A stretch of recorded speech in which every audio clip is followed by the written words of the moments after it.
Hey people, hope you're doing well. In this video, we're going to be speaking about something that we've created internally here at Prospectology, and we want to share it with you, right? So it's called the multi-persona hypothesis framework, right? So one thing that this framework has been created out of the frustration of going to market into completely new verticals and being a headless chicken and using spray and pray tactics on certain personas, right? So traditionally, we look at the total addressable market, and then obviously we also look at ICPs, firmographics, etc., etc.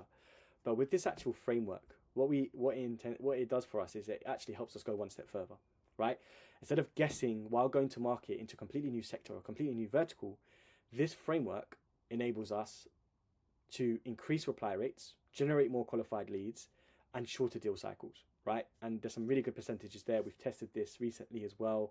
But over the last 6 years in bootstrap startups, I saw the same challenge over and over again. When we entered a new sector, we just assumed, we guessed who the personas were. And again, that was a massive, massive problem. And the reason why it was a problem, because we were outreaching to key stakeholders that were not relevant, who had no buying power in this buying process. And it also meant that the messaging that we were using with these different key stakeholders was essentially way off, right? So this framework is all about less guessing and more precision. So with this framework, again, this is just a high-level view introduction to this framework. Again, we use it inside Prospectology as an internal process, but we're going to kind of share this with you as a high-level view. So what is the multi-persona hypothesis, right? So in this video, I'm going to show you a matrix table at the end of this, and again, I can share this with you inside this Notion guide. But the idea is that we want to create a data point based on a foundation that's validated, confirming what personas to start with, right? So how we do that, and again, I'm going to show you in a second, but first and foremost, we need to confirm what is the initial key stakeholders that we need to reach out to, right? And how we can do that. Again, this isn't reinventing the wheel. This is just something we start with here at Prospectology for clients on behalf of them and for ourselves as well. Is we want to confirm a foundation client, right, or foundation persona. And the first way we do that is by going to case studies. And again, we can automate this process at scale using Clay or using another tool or a Clay agent or using an AI agent. But what we want to do initially is understand what competitors are in our space, right? So who are the competitors in our space? You might have 4 or 5, you might be a whole saturated market, but initially start with about 4 or 5 or 3, let's say. Look at competitors' case studies, because everybody has social proof, especially the leading solutions or providers that you're competing against. Go onto their case study section, then scroll through maybe the industry that you're targeting. So if it's e-commerce in this example, look at with the e-commerce case studies or social proof, look at the job title or the persona leaving the testimonial, right? And that is going to tell us what is the job title. And I'm going to show you in a second, like a manual approach, how we could do that on the eye. And then what that does is it just validates initially what personas are leaving the social proof for your competitor, right? Very simple. It's not reinventing the wheel. It's just confirming and building a foundation of which personas to target, right? And then what we do, we actually expand that further with AI research. So we can use ChatGPT, Perplexity, etc., to actually layering more key stakeholders, right? So we believe in it's maybe the medic guys out there will know this, but decision maker, champion, influencer, end user, right? And we want to segment that. And the reason why we segment that is going to become a lot more clear, but we want to segment that, right? But then there's a lot more nuance to this as well. So first, confirm right personas up front. So case studies, layer in and expand with AI research, which I'm going to show you how we do that. Then we want to tier the company based on size and revenue. So the reason we do this is because your enterprise level companies are going to have a different structure to your SMBs. And that's a fact, right? We know that. So the key stakeholders are going to look slightly different. And also, fun fact, according to Gartner's research, B2B deals, especially enterprise level deals, now involve 5 to 7 key stakeholders in the buying process. Therefore, we have to target more than one persona at each company to increase our chances of replies and meetings booked. Very simple. There are metrics of success in this scenario. Yeah, pretty good. Then we wanted, so we've tiered that based on deal complexity. Then we map the personas. So once we've done our research and case studies and AI research, we then want to put them into 4 segments, which are decision maker, champion, influencer, and end user, right? So we do that. Then what we do lastly, high level view, is then we want to segment the messaging based on the persona's objectives, KPIs, and pain points. So what your decision maker cares about or deals with on a daily basis is going to be very different to what your end user deals with on a daily basis. And they're going to have different objections, KPIs, and pain points. So we have to appeal to 4 of these personas, but at the same time layer in the fact that each company size will have different complexities or different structures. So I hope that makes sense, right? So that is kind of it on a high level view, but let's kind of go into initially what we would do. So first and foremost, let's say we're selling open banking payments to e-commerce. I like to use this example because that's what I've done in the past. So what we want to do first is start with market reality research, right? So first and foremost, so let's say for example I go to TrueLayer, so they're really big in the open banking space. What we can do, 9 out of 10 of all these guys, or who are the leading solutions, are always going to have some social proof on their website, right? So you can see a lot of social proof there. But what I'm looking for is a persona / job title leaving a testimonial, like you can see here. That is given a testimonial, some sort of social proof that we can use and validate and start to build a foundation, like I said. So first and foremost, it says read the case study, right? And we know this gentleman here is leaving a case study or a testimonial for your competitor, which in this case is TrueLayer, right? So I know straight away the fintech and payments director is somebody we want to speak to, right? Secondly, again, I just switched it over and we see a CTO. So very different personas and job titles, right? So one's more related to payments, the other one's chief technology officer. So this is what we want to do. We want to validate in real time with competitors and highlight what are the job titles who are leaving or championing internally for your competitors, right? Hope that makes sense. I know it's quite long-winded, but I hope that makes sense.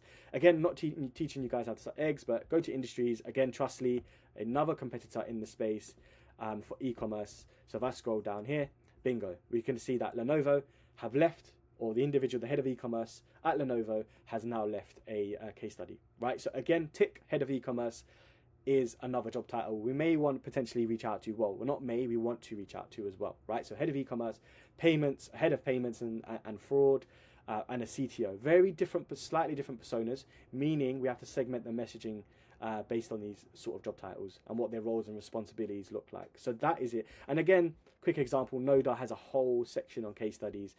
They've even broken it down to sector to sector. Again, Noda is another open banking provider in the space, and there's tons of social proof. So you can go through each of them and obviously start to tick off and make a matrix. Again, I'm going to show you how that looks at the end, which I'll give away for free in the Notion guide. But again, we want to keep building out as much data points as possible to validate which job titles and personas to go after, right? So once we've done that, and by the way, we can also automate this process via Clay if you wanted to. For example, you can see like, testimonials are left here. We can then obviously see, CTO, like who's leaving the testimonial, CEO, CTO, and many different job titles are here as well. So product manager, that's another one you may want to add as well. But again, it's just validating in real time what job titles to go after, right? So yeah, so now we've done that. So we've gone to do that. We then create this matrix. We start to build it out, look at who gave the quote. We build out the title, target title directory from real world case studies, right? Then what we want to do, expand on that using research, using AI. So we can expand on that now. Here's an example prompt that we can use in here. Again, it will look something like this. So for example, so we're an open banking payment provider competing with Stripe and card payments. What job title personas in e-commerce care mostly about the customer journeys, checkouts, and payments, etc., etc. So this is an example, and then obviously I've tiered it based on my criteria. Again, that can be different, but inside Clay or the data source you want to use to find these contacts, you may want to layer it in a certain way, in a tiered approach, shown here. So that's that.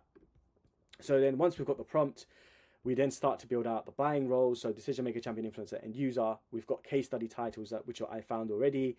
We then start to layer in some additional suggested titles as well. And then we want to start looking at what are their motivations, what are their KPIs, what are the potential objections, and then we can obviously tier that as well, like I showed you at the start. So my tiering system would be something that looks like this. So enterprise, large, mid-market, SMB. And then what we want to do, again, that's based on like how employee count, the revenue. So the bigger the company or the bigger the organization, the more complex the structure will be, meaning that we have to go after certain amounts of individuals or key stakeholders as a bare minimum. So if it's an enterprise level, I would look for 4, 5, 6 as a bare minimum to start reaching out to. So that's pretty simple, right? Then we want to dig into the roles. So doing a bit of research, we want to look at, what KPIs potentially would they be measured on? What would their pains be or frustrations be? Again, something that you have to validate and test really quickly while speaking to initial clients. But again, we can make assumptions. So it's all about the whole MPH framework. It's all about predicting the job titles, the roles, validating in real time with AI market research and case studies, but also pre-predicting what would the KPIs, pains and objections look like. But once you start to go to market, you start getting some bites and some nibbles from a few customers and you start jumping on calls, you will start to validate as you go along. So the data points will start to expand. Again, this is just a framework to initially go to market and stop doing all the guesswork. So we dig into the roles, we look at the KPIs, the pains and objections, then we map the buying roles. So we can obviously do this manually or ask ChatGPT or Perplexity to fit each decision maker into decision maker, champion, influencer, and end user. These are the 4 personas profiles that we want to start targeting. And like I said, what your decision maker cares about or prioritizes every day is going to be slightly different to what your end user does on a daily basis as well. So the messaging, which I'm going to go on to, has to slightly differ to be more relevant, right? So we don't do spray and pray tactics anymore. You're not going to stand out from the crowd that way. Make something relevant, create a one line that's personable to that individual based on their job title in the organization. So that's pretty key here. Then we want to just keep building the persona and the tier matrix, craft the messaging per role. Again, we can use Clay agent to create the one-liners, doing the research, scraping whatever we want, whatever the trigger is or whatever the variable / observation is, but make sure it's relevant to their job title or the pain that they're experiencing on a weekly, daily, monthly basis, right? So we do that. Then what we want to do is test and validate that in real time, start to spot patterns. Once you start to go to market and do some sort of outreach, and obviously start to spot these patterns, refine your hooks, your messaging, whether it's email, LinkedIn outreach, and just keep validating as you go along. Because outbound, initially you want to find message market fit, but then we want to kind of add that and kind of create data points, which we can replicate into other new sectors as well. Scale and enable, again, I've kind of mentioned that already as well. So that's that side of things. But in general, remember guys, when going to market into a completely new sector, instead of guessing, we can actually use this framework here, the MPH framework, to build a very good foundation and to build on top of as you go along. So again, this is just an example that I created myself. We have the buying roles, we have the case study titles found as well, job titles, pain points, KPIs, objections, etc., etc. And how many is it essential or optional or important based on the deal complexity or the company complexity, how many key stakeholders we actually start needing to reach out to.